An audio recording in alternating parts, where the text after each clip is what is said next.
Bismillahirrahmanirrahim. Assalamualaikum warahmatullahi wabarakatuh. Perkenalkan, nama saya Muhammad Rashid Rabani dari kelas MB4909 dengan NIM 10401212500 Bismillah. Sebelumnya, innalhamdulillah nahmaduhu wa nasta'inuhu wa nastaghfiruh wa na'udzubillahi min syururi anfusina wa min sayyiati a'malina. May yahdihillahu fala mudhillalah wa may yudhlil fala hadiyalah. Asyhadu an la ilaha illallah wa asyhadu anna Muhammadar Rasulullah. Puji serta syukur kehadirat Allah Subhanahu wa taala yang telah memberikan kita nikmat iman, nikmat Islam, dan nikmat kesehatan sehingga saya bisa menyampaikan studi kasus tentang Farhan ini. Salat bertangkaikan salam, tak lupa kita menjunjung tinggi bersalawat kepada Nabi Muhammad SAW yang telah memberikan kita penerangan bagi umat Islam dari zaman kegelapan hingga zaman terang benderang. Di sini saya akan menjawab beberapa pertanyaan dari Pak Deden berdasarkan studi kasus. Cerita tentang Farhan. Cerita tentang Farhan, seorang arsitek muda yang sudah sukses secara karir, secara finansial lah, tetapi hidupnya merasa hampa dan kosong. Dari sini kita bisa lihat bahwa tidak semua kesuksesan materi bisa membuat seorang merasa bahagia.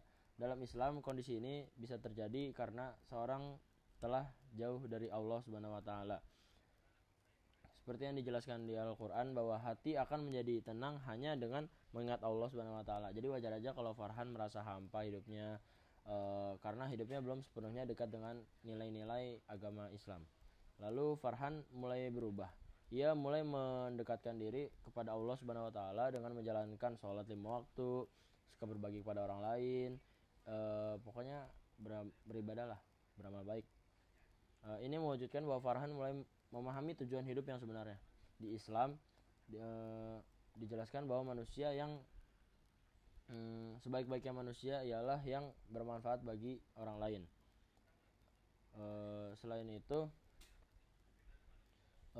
yang Farhan lakukan ini sudah benar karena dia tidak hanya memperbaiki hubungannya dengan Allah, tetapi dia juga memperbaiki hubungan sesama manusia. Lalu masalah yang berikutnya muncul ketika Farhan mendapatkan proyek yang fungsinya itu diragukan secara agama. Di sini Farhan mulai mengalami dilema. Apakah harus tetap menjalankan proyek tersebut atau tidak? Di Islam kita diajarkan bahwa segala sesuatu yang kita lakukan harus halalan dan thayyiban. Benar, bahkan tidak hanya hasilnya, tapi juga prosesnya. Dalam Al-Quran juga dijelaskan bahwa kita tidak boleh saling tolong menolong dalam keburukan. Jadi proyek itu kalau memang digunakan untuk hal yang tidak baik atau melanggar syariat Islam, sebaiknya Farhan menolaknya. Bukan sebaiknya, seharusnya Farhan menolaknya, walaupun secara materi itu menguntungkan. Masalah yang terakhir adalah konflik di tempat kerja antara staf yang berbeda keyakinan tentang penggunaan ruang ibadah. Di sini Farhan harus bersikap adil sebagai seorang pemimpin. Di Islam mengajarkan toleransi antar umat beragama, tetapi tetap menjaga prinsip keimanan. Dalam Al-Quran disebutkan untukmu agamamu, untukku agamaku. Itu di surat Al-Kafirun kalau nggak salah. Yang artinya kita harus saling menghormati dan saling menghargai. Selain itu, sesama muslim juga diajarkan untuk menjaga tali persaudaraan walaupun berbeda agama. Jadi solusi terbaik yang bisa dilakukan Farhan adalah membuat aturan yang adil, misalnya dengan membagi jadwal penggunaan ruang sehingga semua pihak merasa diuntungkan dan tidak dirugikan.